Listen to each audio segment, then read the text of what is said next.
Hello and welcome back to the Clear Concept classes. In today's session, we are going to continue about the iterative construct from our last video.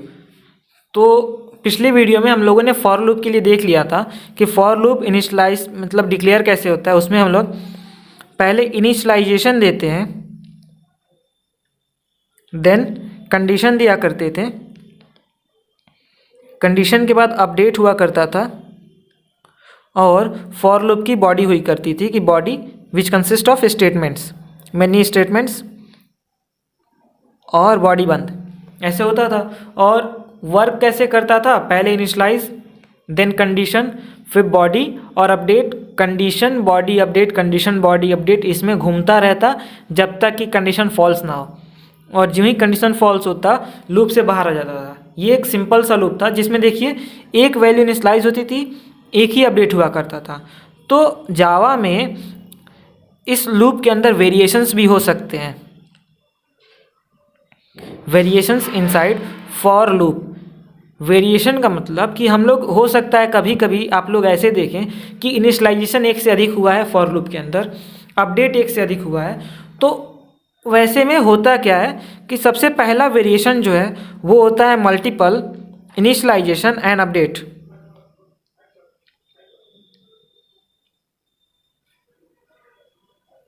Which means कि for loop के अंदर हमें बहुत सारे initialisation और update देखने को मिले, but keep in mind condition एक ही होगा, इनिशियलाइजेशन और अपडेट मल्टीपल हो सकते हैं।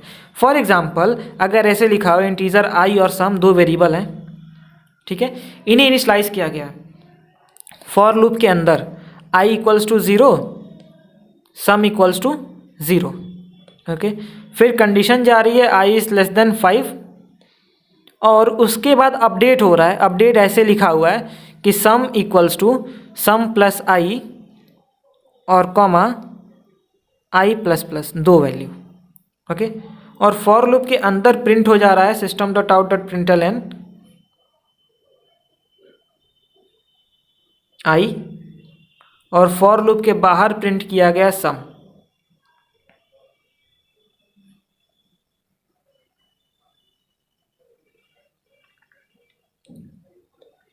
ओके, ये एक सिंपल सा छोटा सा कोड है। तो होगा क्या, जैसे फॉर लूप में हुआ करता था सबसे पहले इनिशियलाइज होगा, राइट। तो फॉर लूप के अंदर हमने इनिशियलाइज करने आए तो हमें दो वेरिएबल मिल रहे हैं आई और एक वेरिएबल मिल रहा है सम, ओके। तो जो पहले लिखा हुआ है वो पहले इनिशियलाइज होगा, तो आई की वैल्यू 0 हो गई पहले, फिर उसके बाद सम है तो सम की वैल्यू 0 हो गई, ओके। इनिशियलाइजेशन खत्म। इनिशियलाइजेशन के बाद क्या होता था, कंडीशन देखेंगे। कंडीशन है आई इज लेस देन 5, अगर कंडीशन ट्रू है 0 लेस देन 5 तो अंदर आके आई की वैल्यू प्रिंट कर रहे थे। तो यहाँ से आउटपुट क्या होगी, आई की वैल्यू प्रिंट होगी। आई की वैल्यू क्या है, 0 प्रिंट हुई। और फिर हम अपडेट पर जाएंगे। तो अपडेट में भी ध्यान रखिएगा जिस ऑर्डर में लिखा हुआ हो उस ऑर्डर में अपडेट होगा, ठीक। तो पहले क्या लिखा हुआ है, सम की वैल्यू लिखी हुई है सम प्लस आई करने को, तो पहले सम में सम प्लस आई हो जाएगा। तो सम की वैल्यू 0 थी और आई की वैल्यू 0 है, तो 0 प्लस 0 0 हुआ। और फिर आई प्लस प्लस लिखा हुआ है, आई प्लस प्लस से आई की वैल्यू हो गई 1। फिर कंडीशन पे देखो, अपडेट होने के बाद कंडीशन पे आया करते थे। कंडीशन देखें I is less than 5, 1 is less than 5, true है। फिर बॉडी के अंदर आएंगे तो बॉडी में मिल रहा है system dot out dot println I, I की वैल्यू प्रिंट करें 1। बॉडी खत्म होने पर फिर अपडेट पर जाएंगे तो पहले लिखा हुआ है सम प्लस आई, तो सम की वैल्यू 0 थी और प्लस आई 1, 0 प्लस 1 1। और फिर हो रहा है आई प्लस प्लस, आई की वैल्यू 2, ओके। कंडीशन ट्रू है तो 2 प्रिंट होगा। वापस जाएंगे तो सम प्लस आई, तो 1 प्लस 2 3 और आई की वैल्यू हो जा रही है 3। अभी भी 3 इज लेस देन 5 सही है, तो अंदर आके आई की वैल्यू प्रिंट कर रहे हैं। फिर वापस जब जाएंगे तो अपडेट पहले सम हो रहा है, तो 3 प्लस 3 6, आई प्लस प्लस हो गया 4। अभी भी कंडीशन ट्रू है तो आई की वैल्यू प्रिंट हुई। और सम प्लस प्लस, सम की वैल्यू हो गई 6 और 4 10 और आई की वैल्यू हो गई 5। अब देखिए ये लूप फॉल्स हो गया, और जब फॉल्स हुआ तो बाहर आए और बाहर आने पर प्रिंट हो रहा है सम की वैल्यू जो कि है 10, ओके। तो ऐसे प्रिंट हो रहा है। तो जब मल्टीपल इनिशियलाइजेशन और मल्टीपल अपडेट हो तो जिस ऑर्डर में दिया गया हो, पहले आई इक्वल्स टू 0 लिखा है अगर, तो आई इक्वल टू 0 पहले इनिशियलाइज होगा, फिर सम इनिशियलाइज होगा। और जिस ऑर्डर में अपडेट दिया गया हो उसी ऑर्डर में अपडेट भी होता है. Okay, initialisation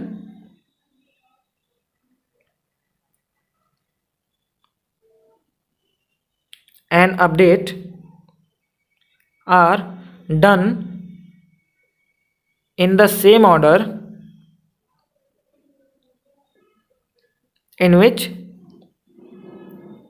they are written inside the loop.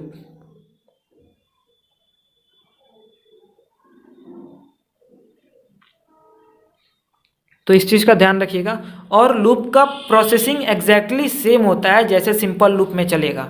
Okay, सिर्फ डिफरेंस क्या आता है कि दो इनिशियलाइजेशन है, दो अपडेट है, बाकी कुछ तो डिफरेंस है ही नहीं. It's exactly the same like our loop works. Optional expression, it means कि हो सकता है लूप में जो हमारे एलिमेंट्स हैं वो ऑप्शनल हो. मीन्स कभी कभी आप ऐसे देखिए कि है ही नहीं. तो एक्चुअली में जावा ये सपोर्ट भी करता है कि in for loop you can skip any or all of these expressions.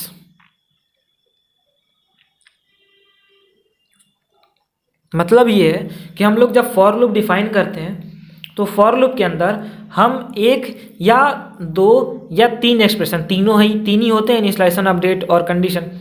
तो इन तीनों में से किसी एक को स्किप कर सकते हैं या तीनों को स्किप कर सकते हैं, कभी एरर नहीं आएगा. ओके, लाइक मान लीजिए प्रोग्राम ऐसे लिखा हो, इंटीजर i इक्वल्स टू 0 और एक सम है, सम में वैल्यू है 0 और मैंने एक फॉर लूप चलाया, पहला वाला कुछ नहीं लिखा, स्किप किया. लेकिन कीप इन माइंड, स्किप करने के बाद भी ये सेमीकोलन वाला पार्ट लगता है. ठीक है, मैंने कंडीशन लिख दिया i इज लेस देन 5,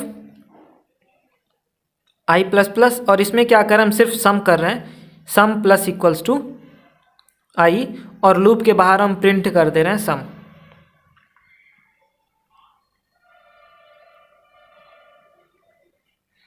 तो इस वाले कोड में अगर देखा जाए तो क्या स्किप किया गया है, यहाँ पर इनिशियलाइजेशन एक्सप्रेशन ऑप्शनल है.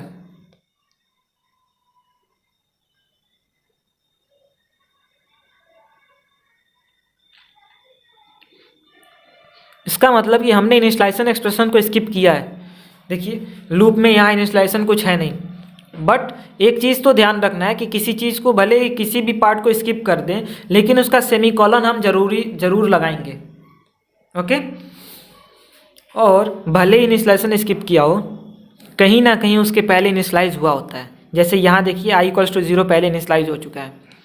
ये लूप चलेगा 0 से 5 तक, सम करेगा और लास्ट में सम की वैल्यू प्रिंट कर देगा जो कि आएगी आउटपुट 10. ये प्रिंट करेगा क्योंकि पिछले वाले कोड में हमने देखा था सम की वैल्यू 10 आई थी, वही सेम कोड है, बट इस कोड में हमने इनिशियलाइजेशन स्किप कर दिया. ये पहला तरीका था, ठीक है, जिसमें इनिशियलाइजेशन को स्किप किया जा रहा हो. नेक्स्ट वे हम लोग ये देखें कि हमने अपडेट को ही स्किप कर दिया.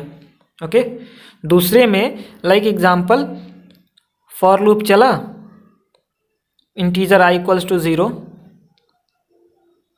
सम equals to 0, i is less than 5. ठीक, और यहाँ पर क्या हो रहा है, sum plus equals to i plus plus, और SOP हुआ सम. इस कोड में देखिए इनिशियलाइज हुआ है, कंडीशन है, बट अपडेट नहीं है. तो ये हो जाएगा जिसमें अपडेट एक्सप्रेशन को स्किप कर दिया, means it has optional update, but फिर भी ये प्रोग्राम रन करेगा और चलेगा. ठीक है, और एक चीज़ देखिए, हमने यहाँ भले स्किप किया, हम उसको नीचे कहीं ना कहीं बॉडी के अंदर लिख दिए. तो जैसे i इक्वल्स टू 0 इनिशियलाइज हुआ, सम की वैल्यू 0 इनिशियलाइज हुई, कंडीशन चेकिंग हुई, सम में 0 से 5 तक के, 0 से 4 तक के जुड़ेंगे और हर बार i प्लस प्लस हो ही रहा है, और एक बार चल के ये फॉल्स होगा तो यहाँ से 10 प्रिंट हो जाएगा. कैसे होगा, हमने पिछले अभी एग्जांपल में देखा है, तो वहाँ आप लोग देख सकते हैं सेम वही प्रोसेस है। ये भी हो सकता था कि आपको कोड में ऐसे लिखा हो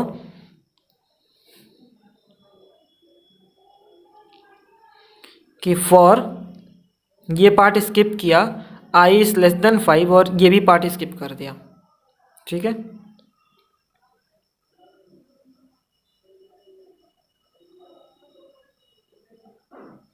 हमने ये कोड देखा। तो इस पार्ट में देखिए इनिशियलाइजेशन स्किप हुआ, अपडेट स्किप हुआ, इनिशियलाइजेशन एंड अपडेट स्किप्ड। भले ही स्किप हो गए, बट एक चीज़ देख लीजिएगा, कहीं इसके पहले इनिशियलाइज ज़रूर हुआ है और अपडेट बॉडी में हो ही रहा है। ओके, तो ये भी एक नॉर्मल लूप की तरह ही प्रोसेस करेगा। तो इस वाले कोड में भी अगर हम लोग देखेंगे तो सेम आउटपुट आएगा, मीन्स सम की वैल्यू प्रिंट करें, सम प्रिंट करेगा, और ये प्रोसेसिंग भी एग्जैक्टली वही होगा जैसे इनिशियलाइज नहीं हुआ है, सीधे कंडीशन चेक करेगा, कंडीशन के बाद बॉडी में आएगा और फिर कंडीशन पे जाएगा। क्योंकि इनिशियलाइजेशन और अपडेट है ही नहीं, तो जब लूप मीन्स चलेगा तो इनिशियलाइजेशन अपडेट पे ना जाके जो चीज़ दिया है उस पर फोकस करेगा। इसमें सिर्फ और सिर्फ कंडीशन दिया है, तो हर बार बॉडी में आएगा, कंडीशन देखेगा, बॉडी में आएगा, कंडीशन देखेगा, और ऐसा चलता रहेगा ये वाला लूप। थर्ड जो वेरिएशन था फॉर लूप का, वो है इनफाइनाइट लूप। देखिए लूप हम लोग बनाते हैं तो लूप हम किसी कंडीशन के बेसिस पर चलाते हैं। ओके, तो जब तक कंडीशन ट्रू है तब तक लूप चलेगा, कंडीशन फॉल्स हुआ तो लूप से बाहर आ जाएंगे। तो इनफाइनाइट लूप का मतलब क्या है? पहले तो ये कि इनफाइनाइट लूप एक ऐसा लूप है जो हमेशा चलता रहे, मीन्स कंडीशन हमेशा ट्रू रहे, या हम लोग ये कहें कि a loop in which test expression, इसी को तो कंडीशन कहते हैं ना, टेस्ट एक्सप्रेशन जो कि हमारा कंडीशन है, इस स्किप्ड, कि हम एक ऐसा लूप बनाए जिसमें हम कंडीशन दे ही ना, ये चल सकता है। और एक और इनफाइनाइट लूप बन जाता है, नॉर्मल टाइप ऑफ लूप ही, जो कभी भी फॉल्स ही ना हो। ठीक है, अ loop in which test expression is always true।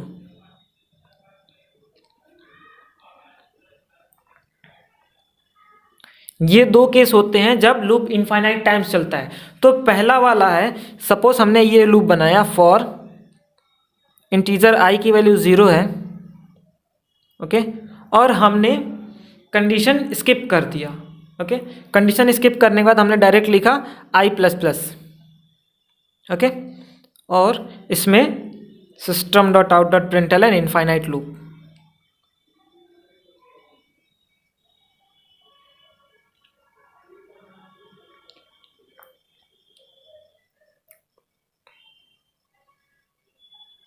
तो ये लूप क्या करेगा? इनिशियलाइज किया, कंडीशन है ही नहीं, बॉडी में आएगा और अपडेट होता रहेगा। तो ये ऐसे चलता रहेगा, और टेस्ट एक्सप्रेशन को इसमें हमने स्किप कर दिया, मीन्स ओमिट कर दिया।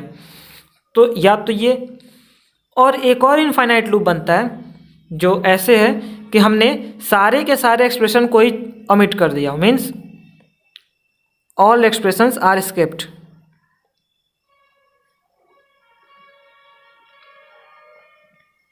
ओके, जब ये लूप चलेगा तो इसमें ना इनिशियलाइजेशन है, ना अपडेट है, ना कंडीशन है, तो ये लूप तो चलेगा, बट जब कुछ नहीं है तो इस लूप में जो भी लिखा होगा वो इनफाइनाइट टाइम्स होता रहेगा। अगर मैंने लिख दिया इनफाइनाइट लूप, तो स्क्रीन पर इनफाइनाइट लूप्स प्रिंट होते चला जाएगा। ओके, ये इनफाइनाइट लूप का वेरिएशन है। नेक्स्ट पार्ट जो हम लोग देख रहे हैं वो है एम्प्टी लूप या टाइम डिले लूप। तो एम्प्टी लूप या टाइम डिले लूप से वो मतलब है कि for loop which does not contain body.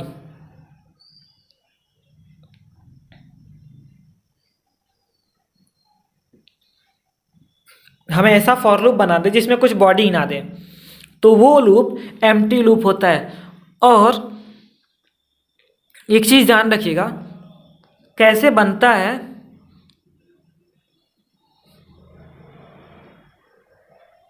भाई प्लेसिंग सेमीकोलन, ये वाला part means after for loop. अगर हमने फॉर लूप के जस्ट बाद सेमीकोलन लगा दिया तो वो फॉर लूप में कोई उसकी बॉडी नहीं होगी, ओके। और वो लूप इन जैसे कि चलेगा, कुछ प्रिंट नहीं करेगा, तो सिर्फ चलता रहेगा, तो वो एम्प्टी है। और सिर्फ चलता रहेगा तो वो टाइम डिले लूप है, क्योंकि जब तक वो चलेगा तब तक कंपाइलर आगे कहीं बढ़ेगा नहीं, तो जितने टाइम वो चलता रहेगा उतने के लिए उतने सेकेंड्स का गैप मिलेगा प्रिंट करने में, तो इसीलिए इस लूप को टाइम डिले लूप भी कहते हैं। फॉर एग्जाम्पल, अगर मैंने ऐसा लिखा for integer i equals to 20, i is greater than 0, i minus minus, और इसके बाद मैंने ये सेमीकोलन लगा दिया, ओके। तो ये चीज़ ध्यान रखिएगा, इस सेमीकोलन के वजह से, ठीक है, ये बन जाएगा एम्प्टी लूप, ओके। इस एम्प्टी लूप के बेसिस पर क्वेश्चंस भी आते हैं एग्जाम में, जो क्वेश्चन ऐसे होते हैं, यही क्वेश्चन दिया हो, इसके बाद ये बनाया हो, यहाँ लिख दिया system dot out dot print ln i, और इसका पूछेगा आउटपुट क्या होगा। तो फर्स्ट थिंग कि हम लोगों ने नॉर्मल लूप जैसे पढ़ा था, हम इसको देखेंगे, कहेंगे ये 20 से 0 तक जा रहा है, माइनस माइनस हो रहा है, तो 20, 19, 18, 17 से लेके 1 तक प्रिंट करेगा, 0 फॉल्स हो गया। नॉर्मल आंसर यही होगा ना कि 20 से 1 तक प्रिंट हुआ, बट एक्चुअली में इस लूप को देखा जाए तो ये एम्प्टी लूप है, मीन्स इसकी कोई बॉडी है ही नहीं, ओके। तो जब इसकी कुछ बॉडी नहीं है तो ये 20 से लेके 1 तक चलेगा, कुछ प्रिंट नहीं करेगा, क्योंकि देखिए लूप के बाद सेमीकोलन लगा हुआ है। जब 0 हुआ तो ये फॉल्स होके बाहर आएगा, और जब बाहर आएगा तो ये वाली पार्ट ना इसके बाहर है, ये वाली पार्ट इस फॉर लूप के बॉडी के बाहर आएगी, क्योंकि फॉर लूप की बॉडी यहीं पे ख़त्म हो गई, एम्प्टी लूप था। तो यहाँ सिर्फ i की वैल्यू प्रिंट करेगी, जो रहेगा 0। ये चीज़ ध्यान रखिएगा कि जब भी एम्प्टी लूप लग जाता है तो लूप कितनी बार भी चले, उसके नीचे वाला स्टेटमेंट लूप ख़त्म होने के बाद चलता है, हर बार नहीं चलेगा। अब हम लोग देख लेते हैं, प्रोग्राम देख लेते हैं कि प्रोग्राम दिया हुआ हो to print the sum of even and odd integers up to 50, ठीक है। Even and odd integers, positive integers के सम प्रिंट करने हैं अप टू 50। तो इसके लिए अगर प्रोग्राम करना हो तो क्या करेंगे, हमें पहले देखिए इवन और ऑड का सम चाहिए, राइट। तो हम वेरिएबल लेंगे, एक वेरिएबल लेंगे इंटीजर इवन का सम, ओके। एक वेरिएबल लेंगे ऑड का सम, ओके, और लूप चलेगा i से, राइट। इतने 3 वेरिएबल हो गए। आप लूप कहाँ से, देखिए ऑड नंबर्स और इवन के सम प्रिंट करने हैं 50 तक, तो 1 से 50 तक लूप चलेगा। तो हमने लूप लगाया, i की वैल्यू 1 से स्टार्ट किया, ओके। और साथ में देखिए इवन और ऑड में कुछ वैल्यू इनिशियलाइज है नहीं, और जब सम करना होता है तो हम स्टार्टिंग में 0 से इनिशियलाइज करते हैं। तो हम यहाँ पर इनिशियलाइज कर दिए even sum equals to 0, odd sum equals to 0। ये तीनों के तीनों वेरिएबल इनिशियलाइज हो गए। लूप कहाँ तक जाएगा, 50 तक। तो i is smaller than equals to 50, okay. और i प्लस प्लस होता रहेगा। इसमें मैंने मल्टीपल इनिशियलाइज कर दिया। अब देखिए इवन और ऑड निकालना है, नंबर्स तो 1 2 3 4 50 तक जाएंगे। तो ऑड इवन नंबर्स वो होते हैं जो 2 से डिविजिबल हो, और ऑड जो 2 से डिविजिबल ना हो, यही 2 कंडीशन है। तो हम यहाँ पर इफ़ कंडीशन लगाएंगे, if i modulo 2 equals to 0, मतलब जो नंबर है 2 से डिविजिबल है। अगर डिविजिबल है तो वो इवन हुआ, तो वो कहाँ जाएगा, इवन सम में। Even sum plus equals to i, okay. और एल्स में क्या होगा, जो 2 से डिविजिबल नहीं होंगे वो एल्स में आएंगे, तो उसका मतलब odd sum plus equals to i। ये लूप 1 से 50 तक चलेगा। जब भी 2 के डिविजिबल आएंगे मतलब इवन नंबर, तो वो इवन सम में जुड़ेंगे, और जब ऑड नंबर आएंगे तो वो ऑड सम में जुड़ेंगे। और सिर्फ लास्ट में हम प्रिंट कर देंगे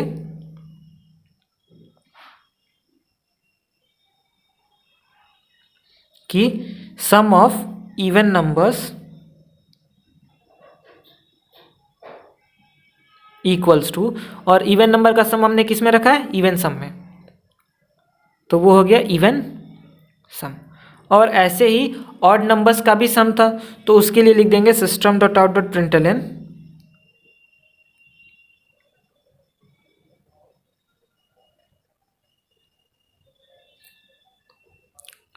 सम of odd numbers equals to, और ये ऑड सम में है तो वो लिख दिया ऑड सम। और ये प्रोग्राम एंड हो गया। मीन्स यहाँ फंक्शन बनाने पड़ेंगे, मेन फंक्शन और क्लास का नाम, और ये हमारा मेन कोड होगा जो इवन और ऑड नंबर्स के सम प्रिंट कर देगा 50 तक के। ओके, बस इसमें क्या किया हमने? मल्टीपल इनिशियलाइजेशन कर दिया। तो ये पहले आई की वैल्यू 1 इनिशियलाइज करेगा, इवन सम को 0 करेगा, ऑड सम को 0 करेगा, फिर कंडीशन देखेगा 50 तक और प्लस प्लस करता रहेगा, और जब भी इवन आएंगे वो इवन सम में जाएंगे, ऑड आएंगे तो ऑड सम में जाएंगे। और लूप जब ख़त्म होगा तो 50 नंबर्स के सम हो चुके रहेंगे इन दोनों में, और फिर उसे प्रिंट कर देना रहेगा इवन नंबर का सम और ऑड नंबर का सम। एक चीज़ जो हमेशा ध्यान में रखिएगा कि जैसे कि हमारे पास बहुत सारे लूप है ना, for loop, while loop, do while loop. तो फॉर लूप हम हमेशा कब यूज़ करेंगे?